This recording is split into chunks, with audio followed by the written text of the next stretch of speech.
You know what I like? The classics. Aqueducts, the Colosseum, Tetris, and Cherry Pepsi Max.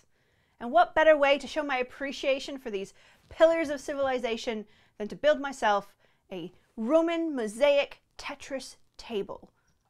I don't know how we're going to do this either, but let's get started.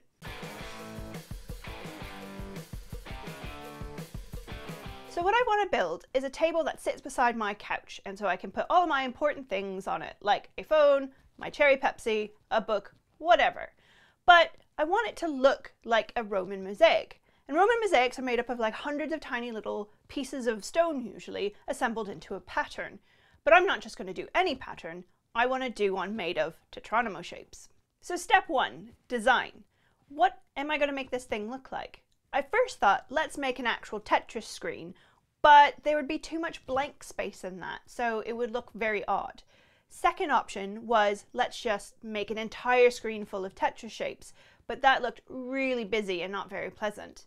And so I thought, well, let's go back to the source. Let's make it more like a Roman mosaic. So I just took the Tetris shapes and I made my own design, which looks like this. So step two, how am I going to build this thing?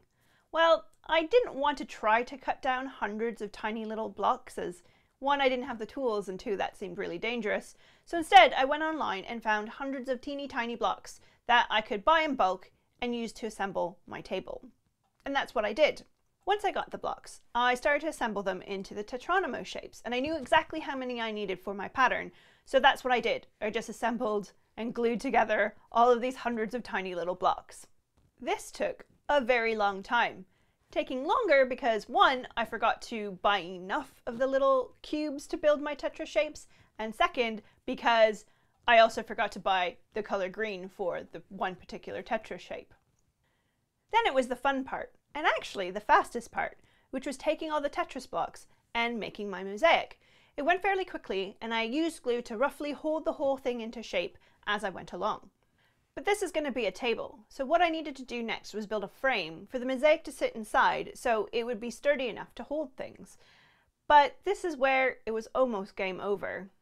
You know when it's late at night and you're trying to put a thing together, and then just as you take off the last clamp and you accidentally knock over the thing that you've been working on the floor and smash some off. But no worries. I could glue it all back together, no harm, no foul, and I got on with building the frames. I mitered the edges just using a handsaw. No power tools were needed in the assembly of this table.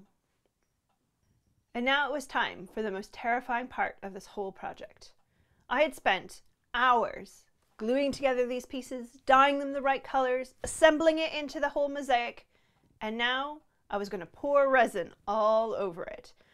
I'd realized halfway through the project that it would need this protective top coat to make sure it lasted over time. But my experience with pouring resin has basically been watching Evan and Caitlin videos. If I screwed this up, all of my work would have been for nothing. But luckily, everything went all right. I didn't quite have enough resin, but I just did another pour later on when I had some more, and everything turned out fine. Except for the very tiny fly now entombed in my resin. But we're not going to talk about that. And then there was just the final touches left. I needed to spray paint the legs, I needed to put a clear coat on the frame, and then just the final assembly was left. And here it is! It's done! It exists! A Roman mosaic inspired Tetris table. And I'm so pleased with it. The best part of this project was that anyone can do it. The only tool I used was a handsaw. Everything else was just glue and a lot of time. But with that, I accomplished what I set out to do. I took a classic in a video game sense and in the ancient history sense and made a table. Anyway, if you like that sort of geeky thing, please come again, like and subscribe, and we'll see you with whatever I get up to next.